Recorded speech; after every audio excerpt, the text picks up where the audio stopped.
I'm Kerri Miller. Coming up on our 8 p.m. call-in show, even as ICE agents continue enforcement efforts in Minneapolis and other cities, there are renewed calls to remake how America's immigration system works. I want to hear from you tonight. If you employ or work with immigrant workers, or if you've been following this debate for a long time, what needs to be included in the way immigration is reformed? If you've been caught up in the enforcement actions, what are you thinking about what has to change? Here's the phone number, 651-227-6000, 800-242-2828. We are talking immigration reform. Your experience, your ideas, and your opinions really matter. Listen and call. Live from NPR News in Washington, I'm Ryland Barton. Republican House Speaker Mike Johnson is defending the war in Iran, predicting that gas prices will be on the decline soon. NPR's Claudia Grisales reports he's also pushing back against worries about invading Cuba. Speaker Johnson argued the war in Iran is limited in scope and high gas prices are a, quote, temporary blip. Johnson also said there's no reason to think the U.S. would be putting troops on the ground in Cuba. I don't think there's the appetite to put boots on the ground in Cuba. I think some of this happens organically. I think the system is in the process of collapsing because it's a socialist regime, and those experiments never work. However, the speaker acknowledged the military was in need of supplemental funding even before the Iran war. So he and other Republicans are reevaluating a path for a supplemental bill through a partisan process known as reconciliation, despite their tight margins in Congress. Claudia Grisales, NPR News. France has deployed warships in the eastern Mediterranean. NPR's Eleanor Beardsley reports France says they're there for defensive purposes. La France est là pour protéger les siens. Speaking from aircraft carrier the Charles de Gaulle, President Emmanuel Macron said France is there to protect its own, its allies, and to ensure freedom of navigation. But we will not participate in the war that's underway, he said. Macron called Iran's drone attack on Cyprus an attack on all of Europe. Cyprus is a member of the European Union. The French president said the conflict's duration depends on U.S.-Israeli objectives. He warned that changes to Iranian leadership could not occur through bombings alone. Eleanor Beardsley, NPR News, Paris. A federal judge in Ohio has ruled that prediction markets are avoiding the law. As NPR's Bobby Allen reports, there are more than 20 federal lawsuits over the betting craze's future. U.S. District Judge Sarah Morrison says apps like Kalshi and Polymarket are no different than gambling. Kalshi argued it should not be regulated like a gambling operation because it's technically a type of futures contract, not a gambling site. But billions of dollars are spent every week on Kalshi, where people bet on who will win the latest season of Survivor, whether Trump will say midnight hammer, and how many times sports announcers will say the word foul. In her ruling, Morrison wrote, treating this as anything other than gambling is absurd. Kalshi says it plans to appeal. Nearly $6 billion was traded in the past week on Kalshi and Polymarket, which is up nearly 2,000% from last year. Bobby Allen, NPR News. Today's special election to replace former Republican Congresswoman Marjorie Taylor Greene will head to a runoff next month. With more than a dozen candidates on the ballot, none earned more than 50% of the vote, according to a race call from the Associated Press. President Trump's pick to replace Greene, District Attorney Clay Fuller, will face off against Democratic retired Brigadier General Sean Harris. The district is heavily conservative. This is NPR News. Support for NPR comes from NPR stations. Other contributors include the William and Flora Hewlett Foundation, investing in creative thinkers and problem solvers who help people, communities, and the planet flourish. More information is available at hewlett.org. For NPR News in the Twin Cities, I'm Kelly Blyer. Governor Tim Walz proposed a plan today that he says would modernize how the state provides Medicaid. Walz says the current system, split among counties, managed care organizations, and the state, has become increasingly difficult to administer. Under his plan, Walz says the state's Department of Human Services would take the lead in overseeing the program. We think this is a way of simplification. It's a way to use best practices. It's ways to use modern technology. It's ways to use AI. And what that does is takes the burden off the counties, the managed care organizations, and gives the state and the taxpayers a much more transparent view in how the system works. A plan to overhaul the program will require legislative approval, and Republicans and even some Democrats say they have concerns about the governor's proposal. The Senate State and Local Government Committee heard testimony today about a proposal that would change the language around Minnesota's state grain. Chandra Colvin reports. The proposed changes, authored by DFL Senator Mary Kunesh, would update Minnesota's state grain language to include the Dakota and Ojibwe words for wild rice, sin, and manumin. A more controversial change adds language to recognize wild rice's inherent right to exist and thrive in the state. Leech Lake Band of Ojibwe citizen Leanna Goose supports the change. We're not only looking out for ourselves, we're looking out for our children's future, and we have a responsibility to ensure that they have what they need to survive so they can exist and thrive. Critics of the change say the amended language is too ambiguous. The amendment will be considered for possible inclusion in a future bill. I'm Chandra Colvin, Report for America. Gas prices in Minnesota have stayed relatively stable for a second straight day, while the national average continues to climb amid the ongoing war in the Middle East. AAA reports the average price of a gallon of gas in Minnesota today is about $3.26 a gallon, up a penny from yesterday. The national average is about $3.54, up more than a nickel in the past day. This is NPR News. This hour on NPR News is supported by Alight and Northwest Minnesota Foundation, organizations committed to the people and communities of Minnesota. Their support helps make space for respectful conversation, shared understanding, and connection at a moment when many are seeking clarity and perspective. Now, let's begin.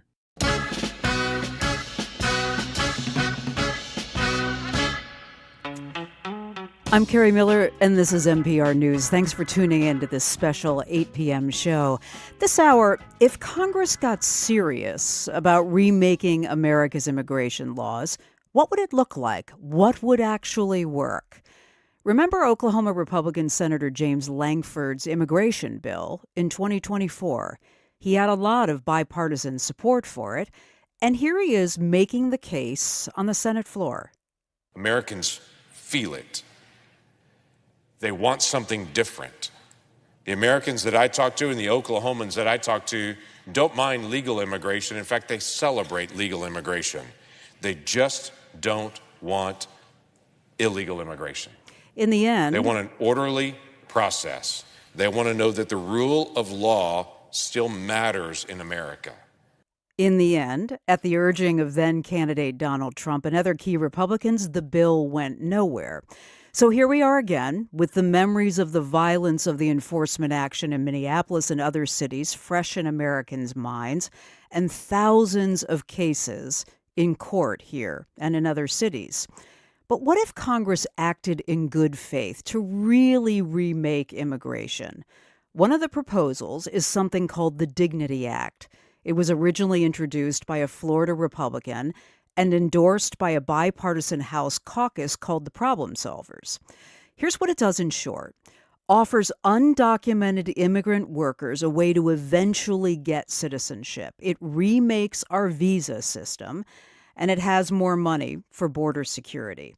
So tonight, as we break down what the Dignity Act is all about, your views are really important here. If you run a business or an agricultural operation where you employ immigrant workers, tell me what your view is on how immigration laws should be remade, especially when it comes to workers, to allowing more people to work in the United States. If you've been following the debate, what do you think about the idea of letting many more people come here to work? If you got caught up in the enforcement action because you were protesting or because you were targeted by ICE agents, I'd also like to hear what you have to say about what immigration reform should look like. So you run a business, you employ immigrant workers, you've been following the debate, or you've been part of the actions that have been going on here in the Twin Cities. Your views are super important tonight. Give us a call, 651-227-6000. 800-242-2828. If you're watching on YouTube or Facebook, you can leave us a comment that you want us to respond to.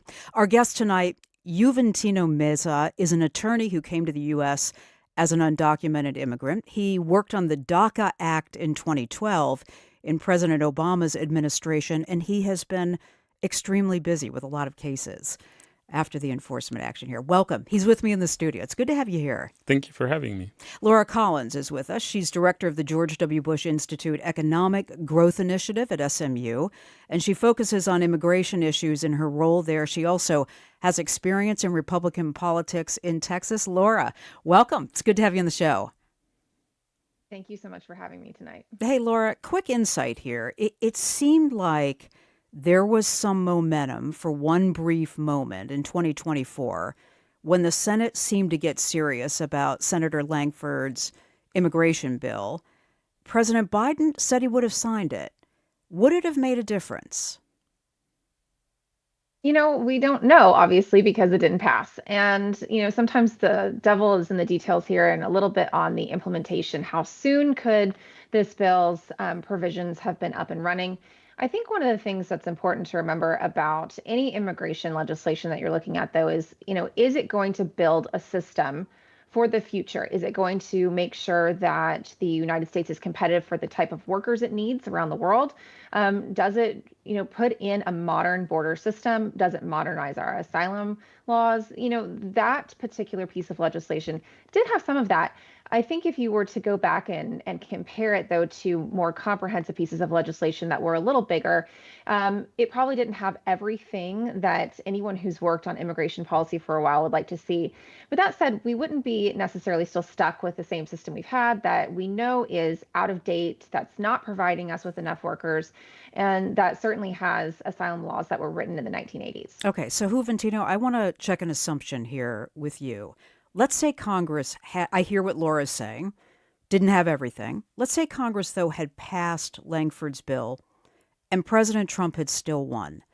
Was there anything in that bill that would have prevented Immigration and Customs Enforcement agents from doing what they have done on the streets of Minneapolis and in many other cities?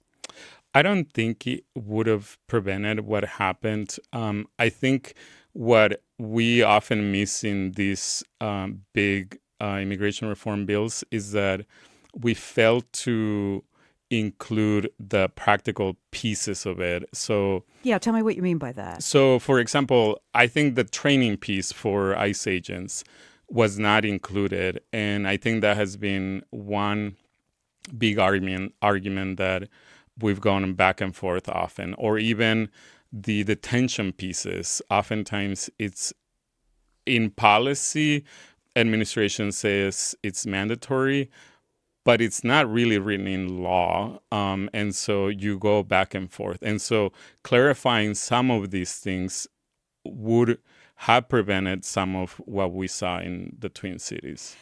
So training being, from what I understand is the administration didn't feel like they had to give specific training to these border and immigration. You're saying if it had been written in law, they would not have been able to carry out some of the activities that they'd carried out because they would have gotten training that said, this is what you can do and this is what you can't. Yeah, in the last few months, you had agents be hired and trained for 6 weeks instead of months, which used to be the norm. But again, none of that is in statute or a requirement. And so that's what happened here, was that it was a sort of half-baked cookie here that brought this onto us. Let me grab a call here from Anna in Minneapolis. Hey, Anna, good to have you on the line. What are you thinking about this? Hi, Anna, are you there? Oh, there you are. Hi. Hi. I just wanted to say I've been working with immigrant families for over 25 years, and I've been waiting for comprehensive immigration reform for so long. It hasn't happened. These problems haven't been dealt with. I'd like to see some creative pathways for people to get legal status and eventually citizenship if that is the path they want to go. That doesn't involve them being dependent on having a spouse or having a child, that there are other ways to recognize their value and their contributions. to our country. I'd like to see some sort of program that would put the thousands of dollars that people pay to the coyotes through the cartels to smuggle them here, which puts them at immense risk. I'd like to see that money instead put towards our government to make it a safer way to be able to be in the United States legally. And to date, there haven't been a lot of remedies available for people if they do get caught by immigration, for them to be able to legally stay here. And that can often be because they have to meet certain criteria by having a child or showing an extreme and unusual hardship. And so I would just like to see more pathways that expand upon the current ways to have legal status in the U.S. So, Anna, stay with me here for a minute, because your experience in working with immigrant families for 25 years is really important. When you say creative pathways that are not aligned with some kind of marriage or family, just give me an example of what you're thinking about. Well, I think there should be more processes available for an individual, so they don't have to have a brother or a spouse who petitions for them. Sometimes what we see is because of the visa categories being so limited with how many visas are available, depending on the country the person's from, you might have a sibling waiting after their approved petition has gone through. They might be waiting 15 years or more for that visa to be available. And it just seems illogical, and having it be more individual-based and having processes looked at that don't have that interconnectivity to another family member would be really beneficial. And I don't think a lot of people understand that if someone wants to come to the United States legally, there's only certain pathways available. So it isn't just that they're choosing not to pursue a legal option. There just isn't a legal option to do that. Yeah. And because of their economic situation, they come here because they have no other opportunities in their home country. Yeah, let me take what you've said to our guests here. Laura, first, what Anna just said about people don't really understand that there are such limited ways and they are very long processes to get to the United States. Is that still true? And is there a way to work to solve that, I guess, in some kind of immigration reform? Yeah, it's absolutely true. I think that so many of us have these very romantic notions because we know maybe our own family's immigration story, right? Maybe you had a family member came through Ellis Island, or they came early enough that the process wasn't as complicated as it is now. Mm-hmm. And the scholar's absolutely right. A lot of the ways that we know that immigrants come to the United States through legal processes, through voluntary, legal, and safe processes, are through sponsorship from family members. That's the vast majority of our immigration system. And she's also right that there are oftentimes decade-long wait times. And that's because the United States limits the number of green cards per country per year that they give out. So if you are in a country that sends a lot of people to the United States and a lot of people are applying, you may be in decades-long wait times. You're thinking countries like Mexico, countries like India, for example, or the Philippines. But if you're a country that doesn't send a lot of people, those wait times, are a little bit lower for you. We know only about 7% of the green cards that are handed out per year go to someone who's sponsored by an employer. And so we also know that we do bring in people on that basis. And that's for the primary applicant. If you add in their family members, you get up to about 14%. So we know that most of the green cards going are not going to people who are volunteering and saying that they want to work here. That's not to say people sponsored on a family-based visa, or a green card are not working. We know they are. But their skills are not matched up necessarily with what we have in the labor market. And these creative pathways she talks about, one is obviously, we hear about it a lot. Is there going to be a legalization program for people who are already here and already working who don't have status? Mm-hmm. But another thing to consider is, does the United States want to create a self-sponsorship pathway? Other countries that have developed economies do this. Canada, for example, you can, because they have a point system, you can just apply and say, like, I have these skills and it works, and I can contribute to the Canadian economy. We don't have that in the United States, not in a really robust way. There's a couple of different categories where maybe you're an entrepreneur, but in general, we don't have the ability for someone who has knowledge and skills and abilities and wants to come contribute to the United States to just raise their hand and say, please admit me. You have to have that employer relationship. You have to become a student here. You have to have a family sponsorship. And so it does limit the ways that people who otherwise can contribute can apply to come to the United States. Juventino, I'll come back to this, but I want to grab a call here from Solomon in Minneapolis. Hi, tell me about your experience with this issue. Hi. I am a newly admitted attorney here in Minneapolis. I was kind of thrown into the deep end. I just started practicing in November of last year, and I had no experience in habeas cases, and I've been doing dozens of them to get people out of detention.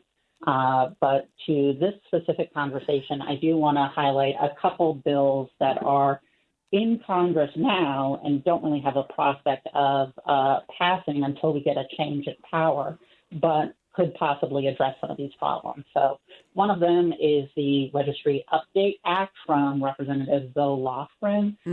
We were talking earlier a bit about cancellation of removal, helping people who already have been here, have family here, have connections here, stay in the country.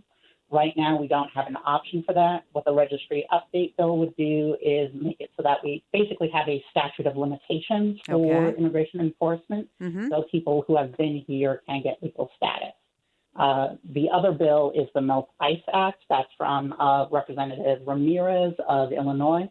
That would eliminate detention authority, so we would not be seeing problems of children, pregnant women, disabled people getting detained in facilities that don't have adequate medical facilities and all the other abuses we've been seeing. All right. Hey, a couple things about what you said to our guest, Juventino. We were talking before we went on the air about all these lawyers who have been, as Solomon says, thrown into the deep end.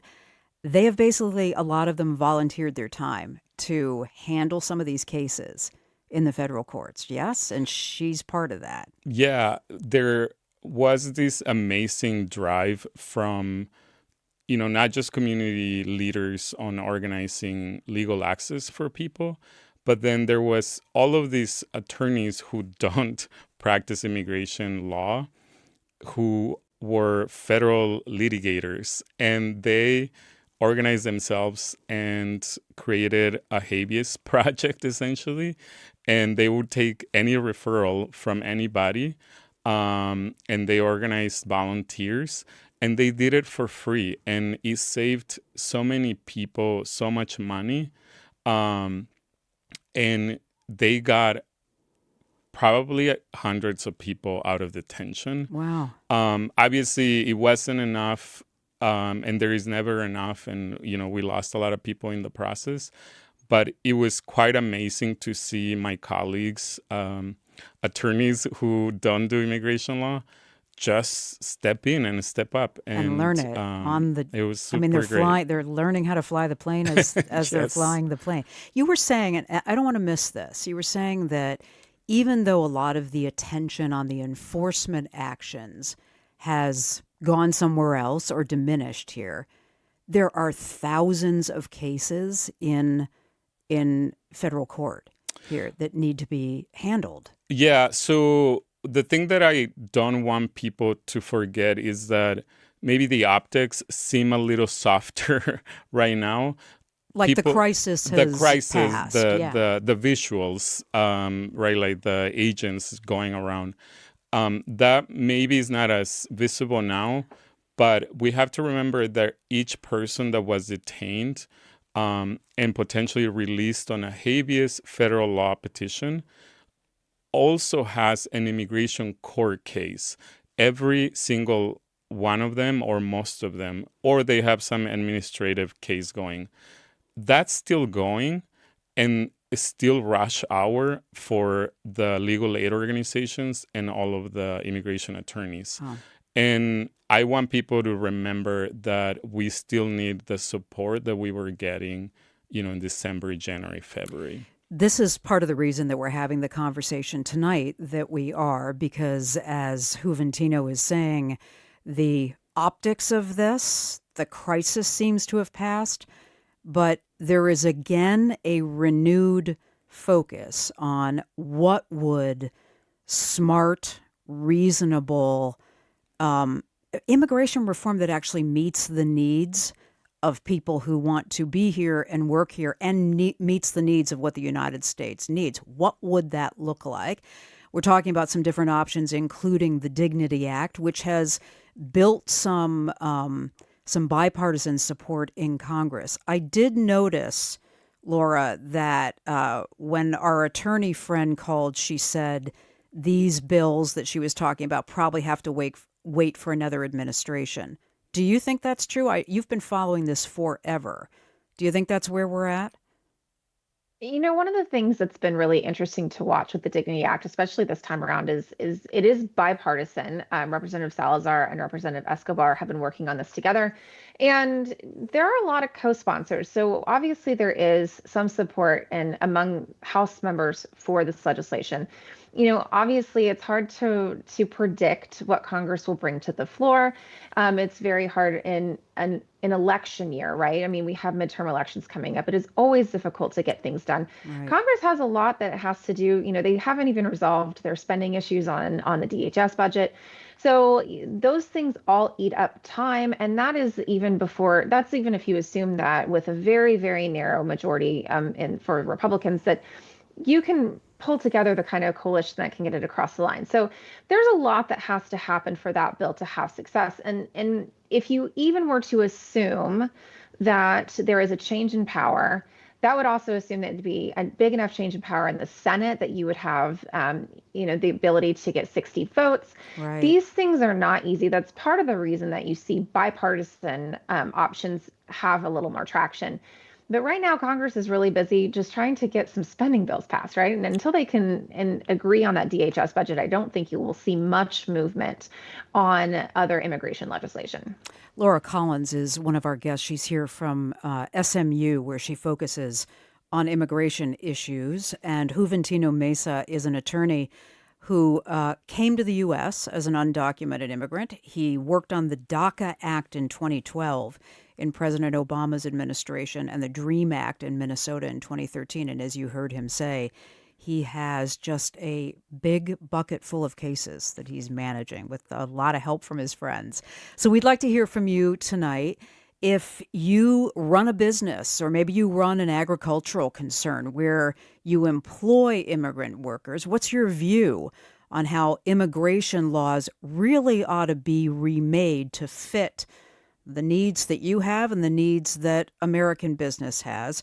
If you've been following this debate for a long time, as my guests have tonight, do you have some ideas about what immigration reform should look like? And if you have been caught up in the enforcement action because you were out there standing your ground, because you have been targeted by border and immigration officials, you are an attorney who are handling some of the cases, I'm sure you have a view on this, and we'd like to hear it. 651-227-6000, 800-242-2828.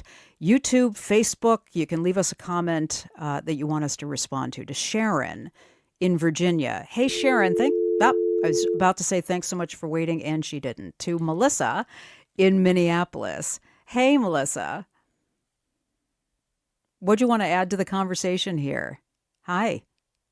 Hi, I'm really hoping that we can hear more about a part of the Dignity Act, sure, yes. The American Families United Act, because I have some dear friends who have been working on this act for a couple decades. Their family is a mixed status family, and I think it's one of the most invisible and honestly misunderstood groups. It was for me.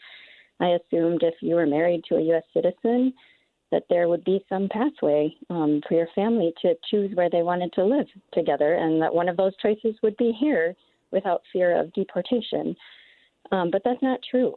And I think the estimate is 1.5 million mixed status families, or maybe that's people in mixed status families in the country that could be finally given at least a pathway to work. It's not saying they're going to get their green cards automatically, but they'd have at least a workable path, a viable option to try, have their cases heard. Thanks very much for the call. Let's zero in on that. Juventino, mixed status couples, I have to say, I assume that too, that eventually you're on the path if you are married to somebody who has citizenship status. Yeah, that's, I think, what is a big misconception. And I think it's the similar situation if you're an undocumented parent and you have a U.S.-born child who turns 21. People assume that there is some pathway to legal status. And the reality is that only those who have a legal entry can have an easy pathway to a green card, for example. And those folks who never had a legal entry are bound to something that we called consular processing, meaning that they have to submit some paperwork, and then eventually, once the relationship of husband and husband is proved, then you have to leave the country for a consular interview and then get it approved. But that can take a long time. And then especially for people who lived in the U.S. without legal status for over a year, also have other hurdles. So it might never materialize for many of them because you would have to prove that your spouse, for example, has some really serious medical condition that they cannot live here without you. And that's just not going to be most people. Wow. And that's kind of what I think the caller is referring to. There aren't easy pathways, and that's why all of these mixed status families exist, meaning that one parent is undocumented, one parent is a U.S. citizen, and their children are U.S. citizens. Laura, I want to ask you some more details here about the Dignity Act specifically, although we are hearing that there's a lot of legislation that's kind of bubbling up on this. But the Dignity Act, as I understand it, would offer up a process to citizenship that runs through being a green card holder, but full citizenship would then be accessible from 7 to 10 years. Would that work for many of the people that we're talking about who are here without documentation? And is that true? I think when you look at that provision, it actually is not that different than provisions from past attempts at immigration reform that would have had some sort of legalization program. Where these things start to sort of become interesting is if you were to line up the legislation and those specific provisions across time, what you see are some of them actually create a special pathway for people who are undocumented. Some of them actually force people to get into the line they would have been in otherwise if they have such a line. And those things create interesting political conversations because you have folks who will say, you absolutely need to have a special pathway because if you force them into line, you're condemning them to never being able to get citizenship because of the wait times and the per country caps, especially if we're not going to increase green cards. Every piece of legislation deals with that a little bit differently. Are those things viable? I mean, they're viable if they're the sort of thing that can actually get across the line politically, because right now what you have is a situation where very few of those people have a pathway at all. And so creating any sort of pathway, regardless of what the hurdles look like, some of them are more workable than others. I mean, I recall, I think in the 2013 legislation, the pathway involved a certification that the border was secure, and Congress would have had to certify that the border was secure. Would they have done that before you could trigger the process? We don't know, right? We don't have the ability to look into the future if that had passed and say Congress would certainly certify that the border was secure. But what these provisions do is they do provide this opportunity that just doesn't exist otherwise. And the caller's right. Like, there are a lot of mixed status families, and very few of them have this option to just get a waiver and get a green card because of marriage, right? There is a different process to follow. And some people are barred from the United States for up to 10 years just because just waiting on a green card that they would have gotten from a marriage to a U.S. citizen. Juventino, let me ask you this.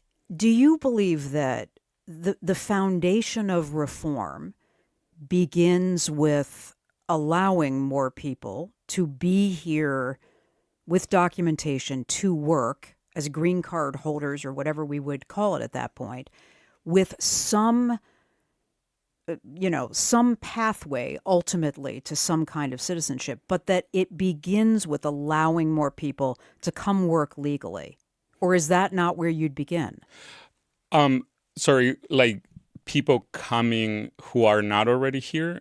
Yes. Okay. I mean, I think that's a good question in the sense of the U.S. has a lot of people who are undocumented in now and are working Yes. and have families, all of that. And even if you take all of that into account and you look at what are the needs of the economy, you still need outside workers. For example, my cousin is a day laborer who works in agriculture in Washington, and he travels from Mexico to Washington for about 6 or 7 months, depending how long the season is for apple picking and everything that is involved in orchards. And the farm would not survive without my cousin and all of his colleagues who travel all the time. I would say, though, that the very few rights that these employees have makes their situation a little precarious, but they're essential to the economy, and we know that we need more. And this is why I'm asking. Do you believe that the foundation of some kind of reform has to allow more people here legally to work? Deal with the citizenship on down the road, but allowing people to work, giving them some kind of documentation so that they can work. Yeah. And that they have more rights in working. Yeah, I mean, I think there is no question that we need that. Okay, let me grab a call. I'm going to come back to Laura on that too. To Rudy in Minneapolis. Hey, Rudy, thanks so much for waiting. Hi. Hi. Good evening. What are you thinking about this? Well, I agree with Cugentino Mesa that we do need more workers here. Me in particular, with a business in South Minneapolis, I'm into my 7th H-1B visa during my career. I have one now at this point. Now we're working with him to get his residency, because after one term, after 3 years, you can get them residency. The workers that come from Mexico, where I get my H-1B accountants, they're very, very good workers. Very good. They're bilingual. They're from the border, just like I am. I'm from the Texas side. They're from the Mexican side. They're very, very good workers. We do need more workers, at least in my particular business, where we both serve the Latino and the American communities. And I think it's time for in my opinion, it's time for another amnesty, another way to get people documented and into the Social Security. These people are. Yeah, Rudy, I just want to make sure I heard that right. Are you saying it is time, as happened under the Reagan administration, for another amnesty? Right, exactly. Yes. I mean, you and I are old enough to know that. I mean, yes, we are. I'm 65. No, yeah. I'm aware of that. Okay. And I just want to ask you something about these H-1B1 visas. So you are allocated a certain number of these. How does this work for you as a business manager? It's worked very well because a lot of my clients are Latinos, so they already know the culture. I was born on a border town. I know the culture. They know the culture because they're from border towns as well, but on the Mexican side. So we know the culture. I'm third or fourth generation American. My great grandparents came to Texas in the 1800s, and we know the culture. And they're able to serve, the Latino community much better. Okay. Hey, it's really good to have your call and your experience in the conversation. Laura, I'm going to come to you on this idea of amnesty. Am I right that the last time this happened was in the Reagan administration? Yes. If you were to, I think people think about comprehensive immigration reform and sort of the way that we've done it since about 2000, which is bills are proposed that would do everything all at once. It would have a border policy. It would have some sort of legalization or amnesty, depending on who you ask. It would increase legal migration. It would change the temporary worker programs. But the way this worked before was that there was a bill in 1986 that provided this legalization and eventual pathway to citizenship. Some people call it an amnesty under the Reagan administration. There was a smaller bill in the early 90s that increased the number of employment-based green cards and just increased employment-based immigration generally. And then there was a security bill in 1996, and that is where you see a lot of the fencing and wall built along the southern border. It's where you really ramp up that enforcement piece, denying immigrants entitlement benefits for a certain number of years, making sure that there's those 3 and 10 year bars that we referenced earlier. If you've been here unlawfully and you leave, you can't be admitted for 3 or 10 years, depending on how long that violation was. And so in the past, the United States has done this in what would be considered an incremental reform. And so doing something like just a standalone amnesty bill, or just a standalone legalization bill, just a standalone border bill, or just a standalone piece of legislation that would increase legal migration on the green card side for employment, those would be incremental reforms. I mean, can you imagine amnesty passing, Laura? It's been part of every sort of comprehensive package in some form or another in the 2000s. And if you were to, you mentioned the effort that Senator Langford and Senator Sinema worked on in 2024.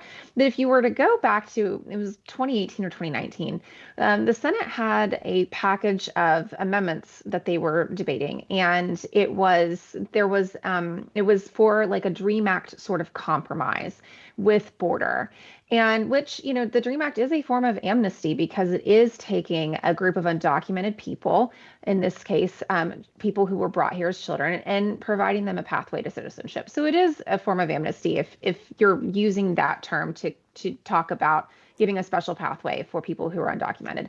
And, it had a chance. And the DREAM Act itself it's dropped off in prominence the last few years, but for about 20 years, always had bipartisan co-sponsors and bipartisan support and could never get across the line. And that was true of Democratic Congresses, Republican Congresses, Democratic presidents, Republican presidents. So we know that some pieces of this have a chance. The contours of that and the details and how large the population is, I think, really matter. But it's not an impossible task. I just don't know that it would be a standalone piece of legislation, given the political trading that has to go on to get things like this across the line. Juventino, just to go to you here before we take another call, you worked on the DACA and the DREAM Act. This is interesting. It is a form of amnesty. I guess I haven't thought about it that way. Can you see something on a broader scale that uses as its basis the kind of legislation that you were working on?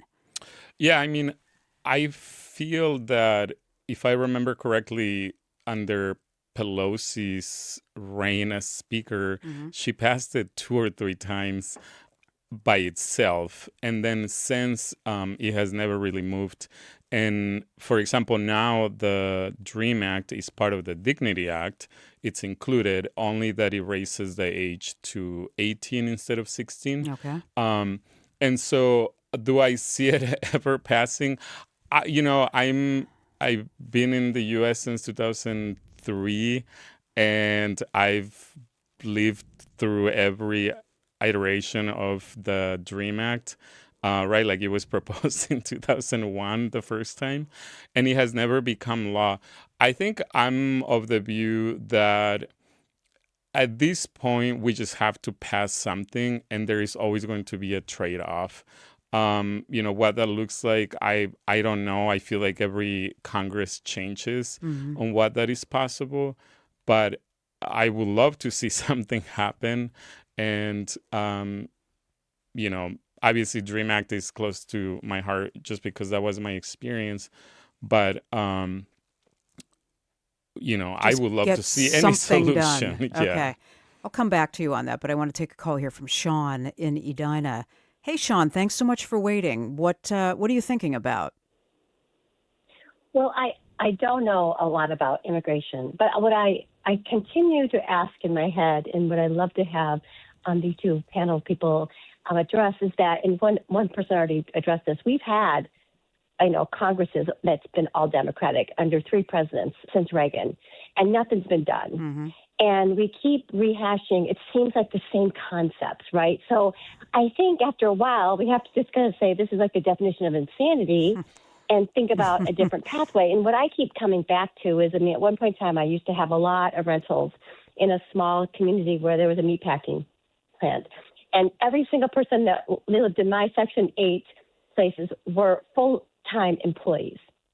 And I'm thinking to myself, well, they're scared of the law, but the companies don't have any stake in this. And so maybe, I don't know, why aren't we getting the companies involved? Where are the company voices who are supposedly being impacted by this, right? It's a really good, It's a really good question. To move anything forward in America, let's just be honest, we have to have an economic stake. Right. And they benefit from these workers. Right. But they're not running scared like these people are, trying to, provide for their families that are here. And so many of these people are just sending money back to people back in their home country. And I just continue to say, why do we let the corporate entities continue to not be part of a conversation when they should be, and to get out of conversations where they shouldn't be? And so, like I said, I don't know anything about the immigration details. No, you're raising kind of the essential question. And Juventino, every now and then there's big enforcement action against an employer, and it gets some media coverage. And then we never really hear anything else about this. Is Sean right that really business interests who are benefiting from this undocumented, low rights kind of labor should be part of this discussion, and should pressure be applied, I guess, to more of these companies? Sure. I have had the luck to work with lots of businesses and lots of business leaders over the years. The Minnesota Chamber of Commerce releases a report every so often, and they always highlight the need for reform. And it falls on deaf ears. I think both parties are to blame here. It falls on deaf ears by who? By the elected officials. Okay. I by think the politicians that would have to. Yeah, and I just want to say that my experience has been pretty good at working with the businesses who highlight and put pressure on Congress. Yet, I want to say too that when it comes to the funding that goes to politicians, it often trumps the business bottom line than immigration reform. And so the people in Congress who get elected are the ones who, don't support immigration reform. And that has been hard to watch, over 2 decades now for me, since I was a high schooler. But at the same time, I've had a really good experience in Minnesota with business owners. I will also highlight, too, that if you remember during this enforcement in the Twin Cities, I was pretty surprised and a little sad by the construction businesses that didn't step up a little more to protect their employees and speak out about what was happening. Because, the tech world, for example, in California, did a pretty good job and protected their workers and their cities in San Francisco. So you're saying that the construction companies were basically missing in action here during this this enforcement? My brother owns a construction company, and he had people who, other business owners who were angry that people weren't showing up to work. And, he was trying to explain to them what was going on. And they were like, I don't care. And that lack of almost humanity and that all you care was about your job site, regardless if your employees got detained, was shocking in a way, and sad. And I wish I had seen more of them step up. They still have a chance to do that now. Laura, why aren't more businesses feeling an obligation or the pressure to be part of an effort to, as Juventino said a few minutes ago, just do something, make some kind of progress on this? Because, as we've noted, many of them benefit from this kind of labor, this kind of work? I think if you were to look at the advocacy organizations that advocate on behalf of business interests, they actually have been in this immigration reform conversation for a really long time.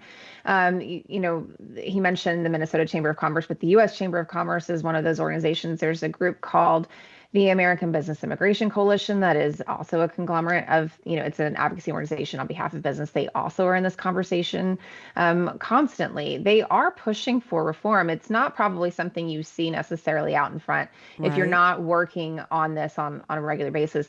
I'd also say, though, some of these organizations, like ABIC, that immigration is what they work on.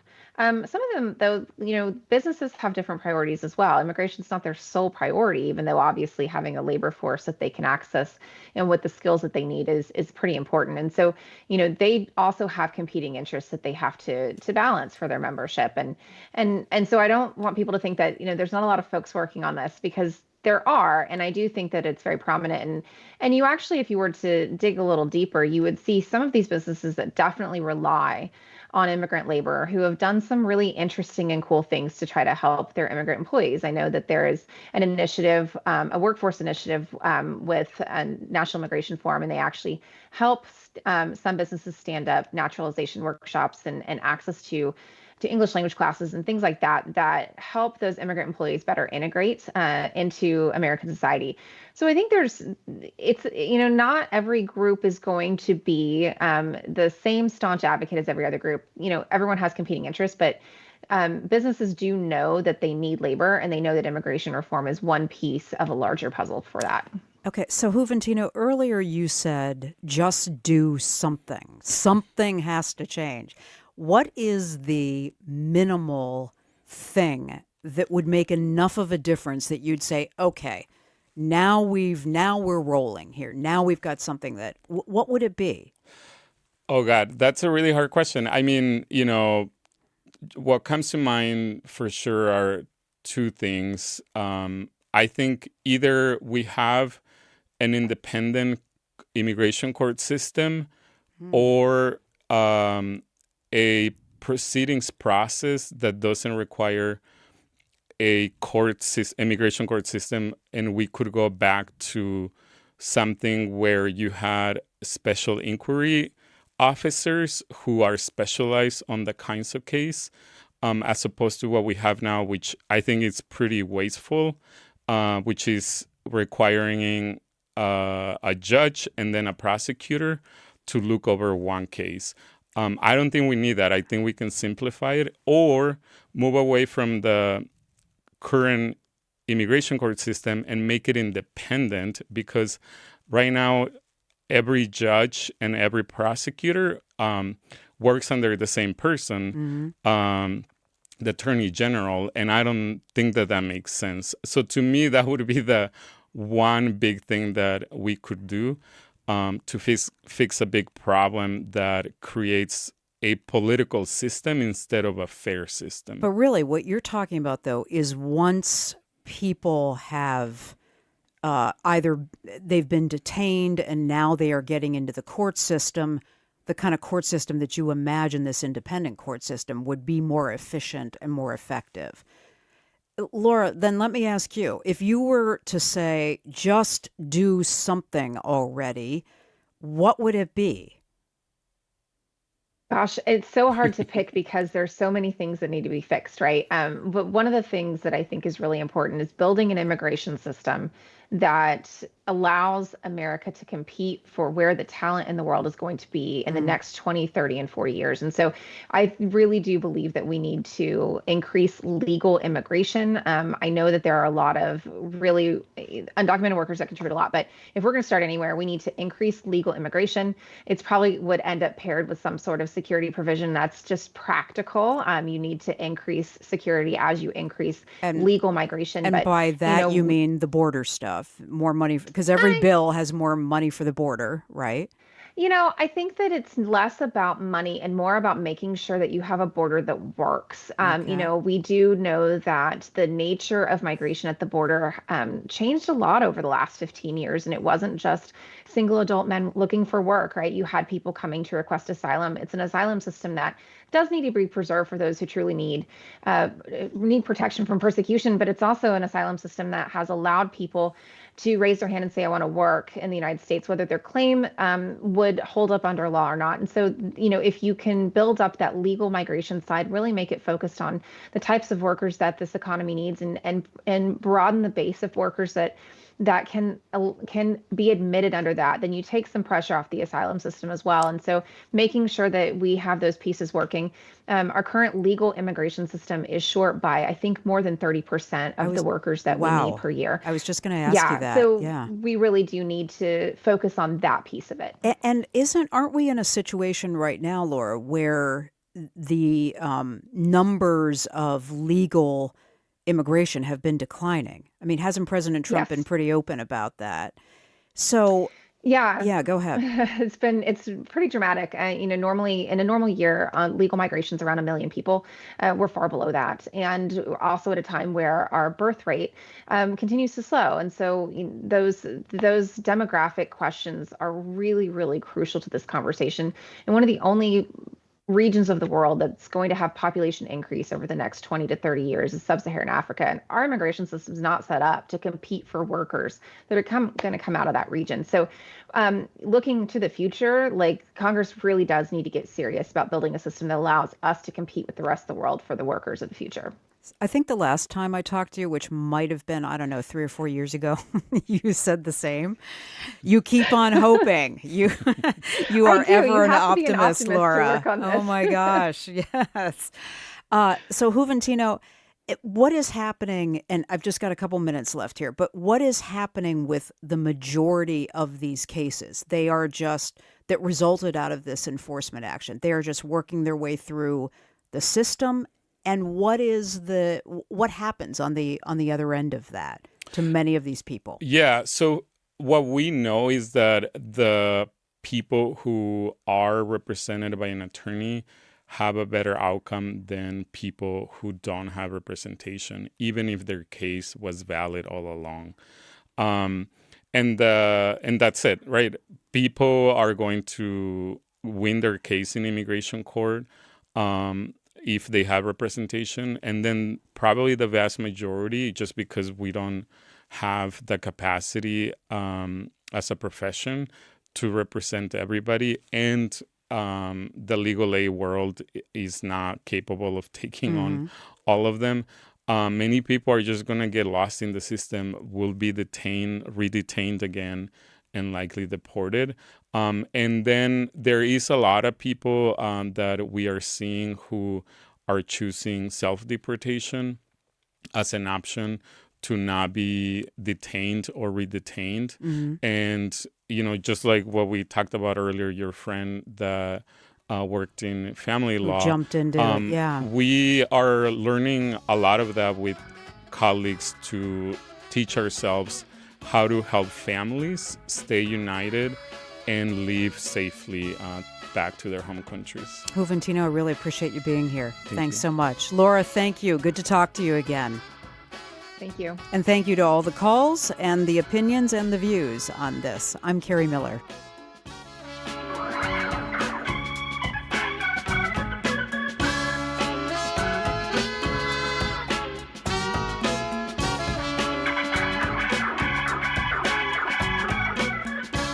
Support for tonight's program comes from Alight and Northwest Minnesota Foundation, helping create a trusted space where Minnesotans can come together, engage with one another, and better understand the issues shaping our communities.